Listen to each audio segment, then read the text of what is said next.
All right, everybody. Good Saturday morning. We've got a full day of college football action today, but waiting at the end of it tomorrow afternoon is another Seahawks game. We're about 28 hours away from kickoff, and it's time to talk about what needs to happen for the Seahawks to handle their business against the Arizona Cardinals. And I say handle their business because this is certainly a game that for multiple reasons, you're going in expecting to win.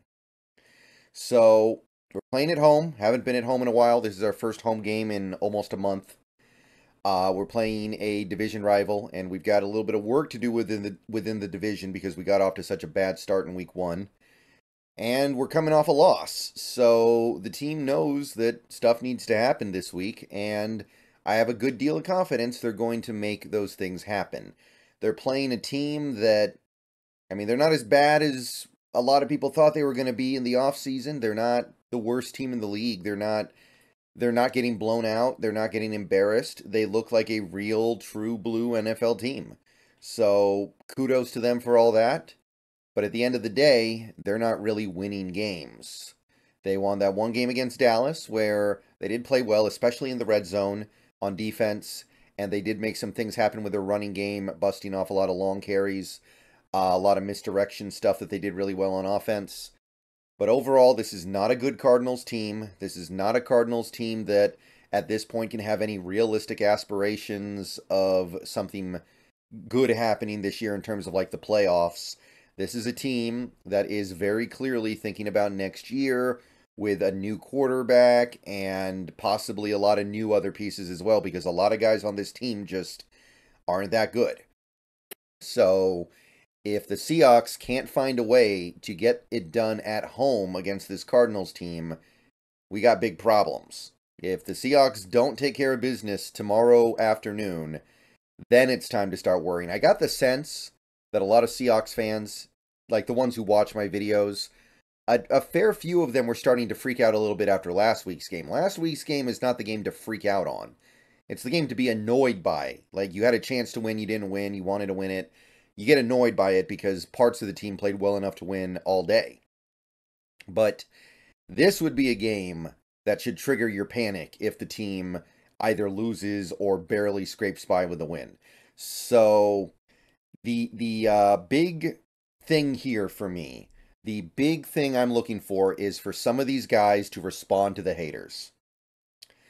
And I mean that in the sense of we have a collection of guys on this team who are taking some pretty serious hate right now, not only from the NFL world at large, but from their own fan base, from Seahawks fans. I talked about this a little bit with the Hawks Nest a couple days ago.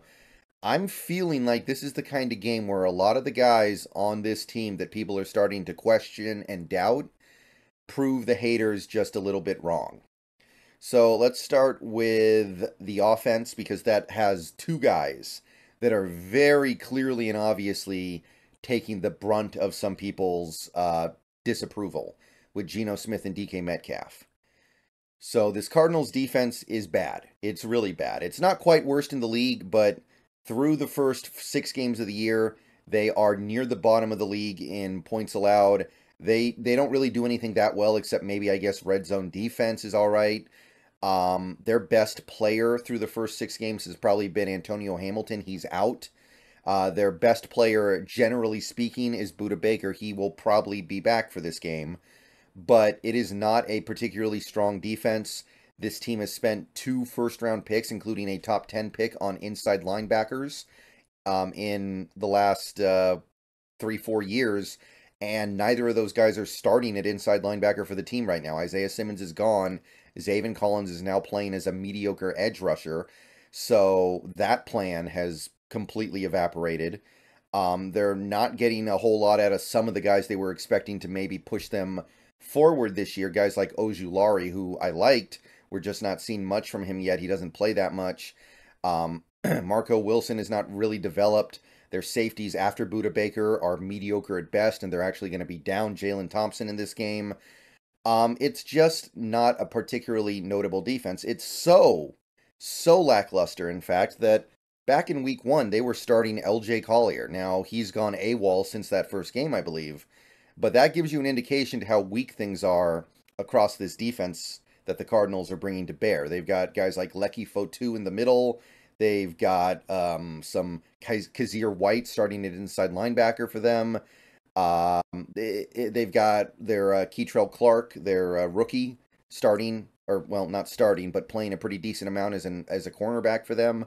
It's just not a good defense. And honestly, you should be able to do pretty much whatever you want to do on this defense. You should be able to throw the ball and you should be able to run the ball. But while I do want to have balance, while I do want to be able to keep things even keeled throughout this game, I'm really looking for those two guys that I mentioned a few minutes ago to go off tomorrow.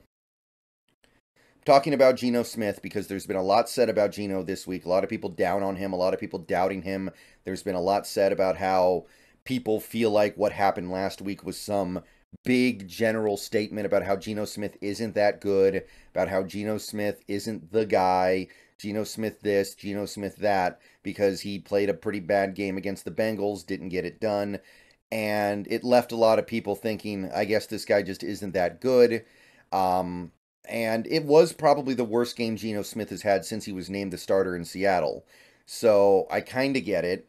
But I also feel like that game does not need to define who Geno Smith is as a player.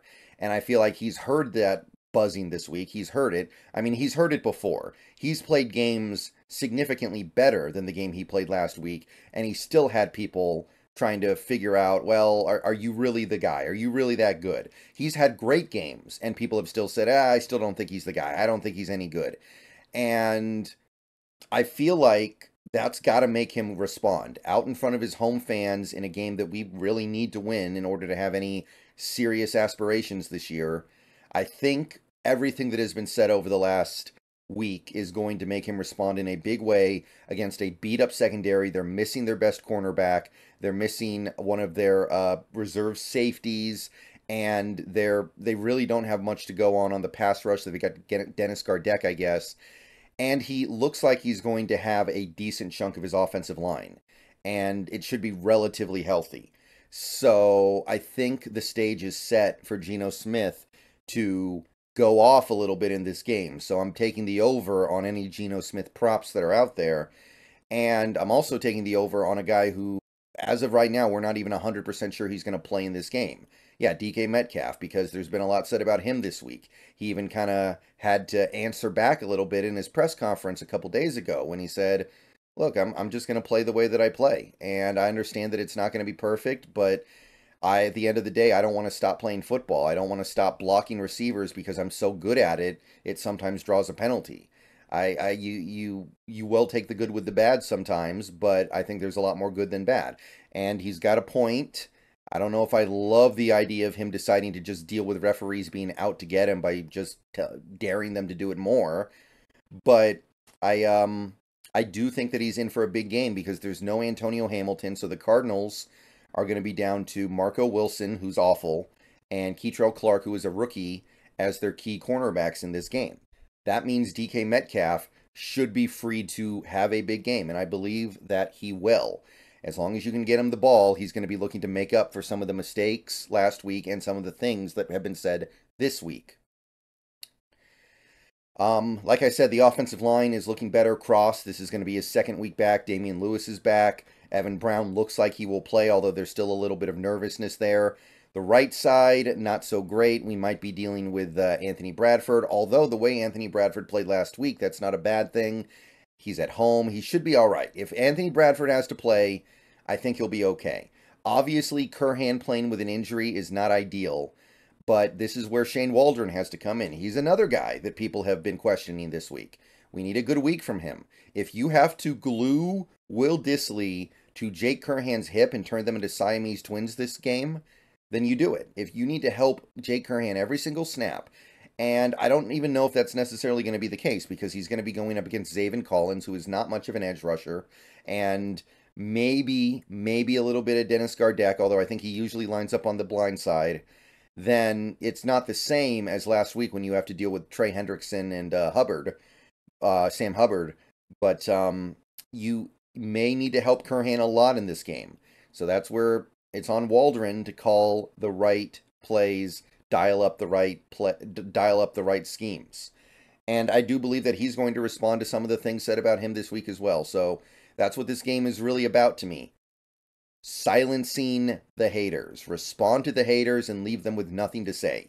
Gino, DK, and Waldron get it done. And I think the rest will take care of itself. I think that we'll have a much better day running the ball with Damian Lewis back.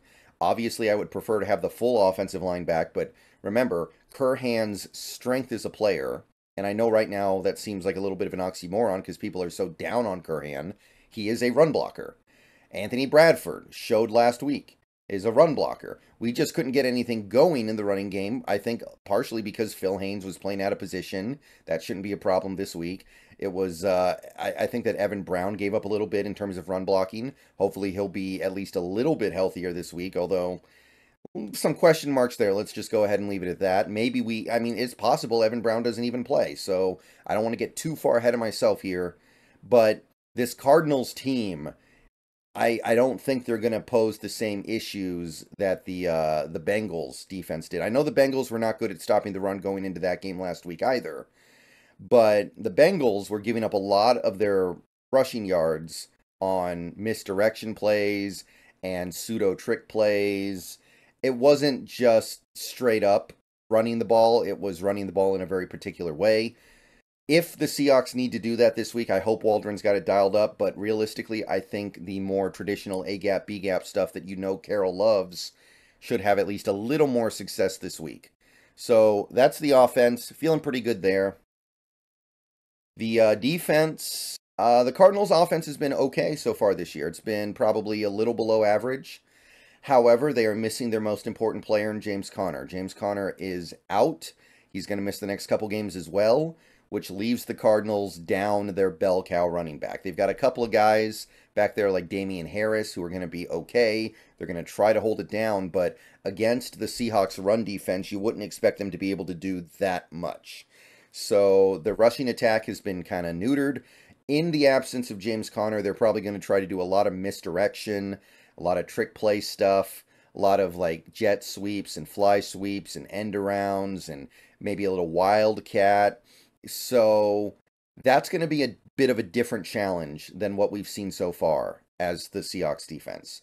So it's going to be interesting to see how they respond to that. Like, what can Bobby Wagner do if the Cardinals have him running sideline to sideline against plays designed to test the outside of the run defense? Is that more of a Jordan Brooks thing? I mean, Jordan Brooks is here by and large because he's fast. That's what got him drafted in the first round in 2020. He can run really fast. That's one of his greatest claims to fame. Even after the ACL tear, he's fast.